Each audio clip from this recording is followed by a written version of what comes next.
Gracias amigos por continuar con nosotros y estamos ahora con Alejandra Pinto. Ella es gestora cultural, tiene formación académica como arquitecta, una experiencia profesional en el desarrollo de proyectos interdisciplinarios que vinculan el arte, la cultura y la ciudad desde una perspectiva de género. Se desempeña en la docencia universitaria y la gestión de plataformas de diálogo en torno a la arquitectura, la ciudad y el patrimonio. Es autora de un texto dramatúrgico, La elipsis de vaciar, incluido en el primer volumen del libro Cuadernos de Dramaturgia, editado por la Fundación Teatro Nacional Sucre, y ha hecho mucha investigación, sobre todo en relación al espacio público. Bienvenida, Alejandra. Gracias, Rosalía. ¿Cómo estamos vinculando la ocupación del teatro público, la gestión del teatro público y el teatro? Bueno, sí, he tenido algunas pasiones en la vida, entre esas del teatro, y luego estudié arquitectura. Entonces he intentado vincular ese amor por el arte con todo mi conocimiento más técnico en relación a la ciudad, en relación al espacio público. Es técnico, pero la arquitectura es un arte también, sí, porque también. Cuando uno visita ciudades, al final, ¿qué está visitando? Claro. Obras Total. arquitectónicas, Sí. ¿no? No va al Vaticano o va por Quito. Obras Sí. arquitectónicas. Sí, entonces justo lo que me ha interesado mucho es entender cómo el arte, como el teatro, pueden ser herramientas que nos ayudan a entender el espacio de forma distinta, apropiarnos de la ciudad, del espacio público. Entonces, digamos, me he centrado en tratar de estudiar justo eso, cuál es el impacto del arte en el territorio y cómo puede ser una herramienta para entender y ocupar los espacios de manera distinta. ¿Y cómo ha funcionado eso? Bien, también es difícil porque, claro, la gestión del espacio público en general tiene muchas complejidades, ¿no? Entonces, tienes que ver con las autoridades municipales. todo. Sí. Y claro, realmente entender cómo funcionan las dinámicas del espacio público. Entonces, pero en todos los proyectos que hemos desarrollado, sobre todo con mi colectivo que se llama Licuadora Gestora, hemos tenido reacciones muy interesantes porque a la final sí creemos que es una herramienta que te permite diálogos que de otra forma no necesariamente se dan o se dan en grupos un poco más pequeños, más especializados, pero lo bello del espacio público es que te deja llegar con temas difíciles, incluso a un público más amplio para tratar de generar diálogos sobre distintos temas. ¿Qué es para ti el espacio público? Para mí el espacio público es el espacio del encuentro. Porque podría ser también un escenario, ¿no? Sí, también es un escenario del encuentro, de hecho. Sí, donde la diversidad se encuentra y somos capaces de ver al otro, que hoy en día es tan difícil ver al otro porque todos estamos clavados en una pantalla y cada vez menos se propician esos encuentros. ¿Dónde han hecho demostraciones de uso de espacio público? Bueno, en realidad hemos trabajado en varias ciudades, principalmente Quito, pero también en noviembre hicimos un proyecto en Tena con fondos de la Escuela del Festival de las Artes de Loja. Ahí hicimos una serie de dinámicas con gestores culturales de Tena para ocupar el espacio público a través de una creación colectiva con gestores. ¿Cómo lo hacen? ¿Se toman el espacio, por ejemplo, una plaza? Sí, entonces, por ejemplo, en el caso de Tena fue súper interesante trabajar con los gestores porque a la final decidimos trabajar todo en torno al río. Entonces, la importancia del río, volver la mirada al río se llamaba el proyecto. Entonces, cómo el arte te ayuda a visibilizar la importancia de volver a pensar en los ríos de las ciudades, en este caso. ¿Cómo interactúan con la gente en el caso específico de Tena que tú has mencionado? ¿Cómo fue además esa? Bueno, sí, hicimos toda una convocatoria para identificar a los gestores, a los artistas que están en Tena y a partir de eso generar primero un espacio de formación y luego ya para montar, sí, es todo un trabajo, ¿no? Gestionar públicos para el arte en general es complicado. ¿Y qué montaje hicieron? ¿De qué tipos? No solamente teatro, sino otras artes. Sí, desde pintar murales hasta generar espacios de discusión sobre temas de conservación, a través de libros, a través de mediación lectora, o sea, como varias intervenciones que te permiten ese diálogo entre el arte, el espacio público, la ciudad y en este caso la conservación. Ustedes hacen un seguimiento para ver cómo esa toma del espacio público impactó en la ciudadanía y qué desprendimientos se dan. Creo que justo la dificultad de este tipo de proyectos es hacer ese seguimiento y de ahí que tengamos tan pocos datos en relación a cuál es el verdadero impacto. Ajá.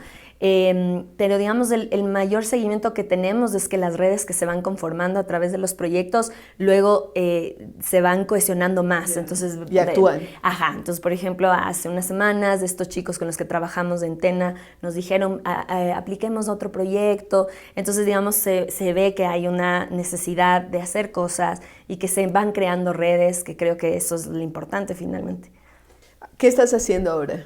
Bueno, yo soy docente de la Facultad de Arquitectura, de la carrera de Arquitectura de la Universidad Católica, y también trabajo en la Casa de la Cultura y bueno, también en mis proyectos con mi colectivo Licuadora Gestora. Entonces, ¿y qué están haciendo con ese colectivo? Con el colectivo ahorita hemos tenido varias charlas porque estamos vinculados también con una red internacional de arquitectas, sobre todo porque tratamos muchos temas de género. De la percepción de la ciudad desde una perspectiva de género. Entonces, próximamente vamos a hacer un curso con un colectivo de arquitectas en España. Entonces, ahorita estamos dedicadas a eso, a tratar de expandir un poco el conocimiento y las herramientas que hemos adquirido en estos años. En cuanto a intervenciones como arquitecta, ¿también las estás haciendo? Así, en el modelo clásico de arquitectura, no. Más bien siempre he estado concentrada en el tema urbano, en el tema de investigación y eso en relación también a la cultura. ¿Cómo está percibiendo el público estas intervenciones de ustedes? Creo que son, o sea, hemos tenido mucha apertura. Porque además el enfoque que tenemos es bastante específico y sigue siendo nuevo. Vamos 8 años trabajando juntas, pero sigue siendo nuevo porque hablar de género y ciudad no es algo tan común, y más aún si le metes el componente cultural. Entonces creo que han sido recibidas muy bien y más bien cada vez más recibimos más invitaciones para hacer proyectos, para hacer colaboraciones. Entonces creo que sí hay una necesidad de visibilizar a la cultura como una posibilidad de diálogo que hay que potenciarla. Ahora, en tu relación con tus alumnas y alumnos, ¿cómo va esta dinámica de la profesora que está intentando tomarse los espacios públicos? Justo ayer tuvimos una clase y les saqué a caminar, porque eso, es mucho la idea de que para vivir la ciudad hay que vivirla. Y hay que conocerla, entonces, ¿no? Sí, entonces sí intento mucho que las clases tengan dinámicas distintas, ¿no? El PowerPoint, porque digamos, a través de un PowerPoint no sé cuánto se pueda entender las dinámicas de la ciudad, sino salir, estar en charlas, escuchar a otros colectivos, escuchar el activismo de la gente que está trabajando en la ciudad. Ahora, Quito está atravesando un proceso de vaciamiento de las zonas históricas de la ciudad. Me refiero al centro histórico, sí. Me refiero a la Mariscal, me refiero a otros espacios, inclusive como la Avenida América, me refiero a la Avenida Amazonas. ¿Qué se puede hacer desde el trabajo que ustedes realizan para que esto no se dé? Cada vez que yo me voy a los valles, encuentro que todas las universidades se van a los valles, creo que la Católica también, ¿no? Se vaya. Creo que los colegios más importantes están saliendo como que es un timbre de orgullo y están dejando el centro solamente para los públicos, que a lo mejor tienen otro tipo de situaciones. ¿Qué hacer y cómo mover a la juventud de la que tú formas parte para que esto no se dé, para que una ciudad como Quito no se vacíe?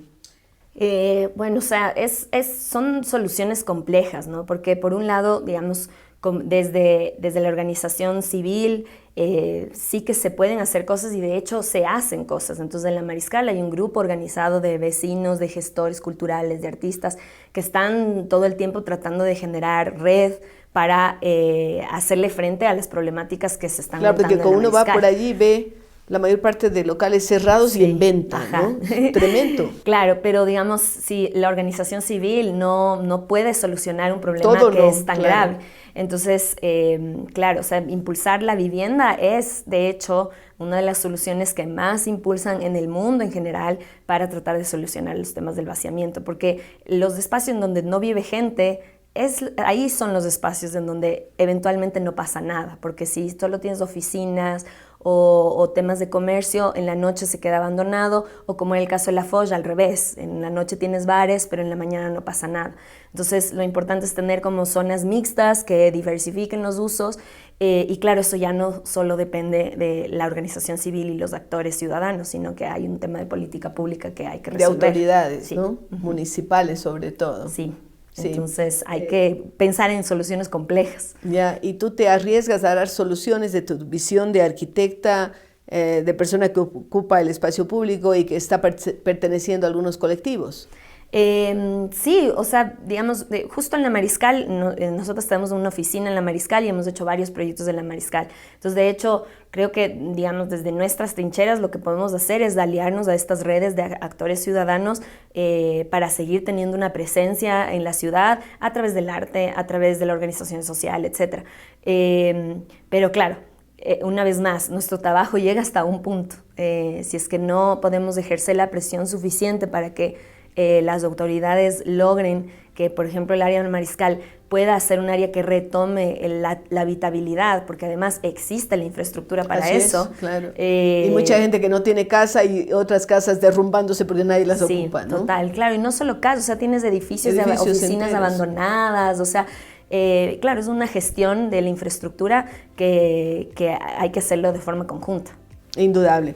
Agradecemos a Alejandra Pinto, gestora cultural, que ha conversado con nosotros sobre diversos temas relativos a su propia carrera, pero también a sus intereses y en este diálogo sobre arquitectura, ciudad y patrimonio que ha sido muy interesante. Gracias, Alejandra, y estamos con ustedes luego de una pausa.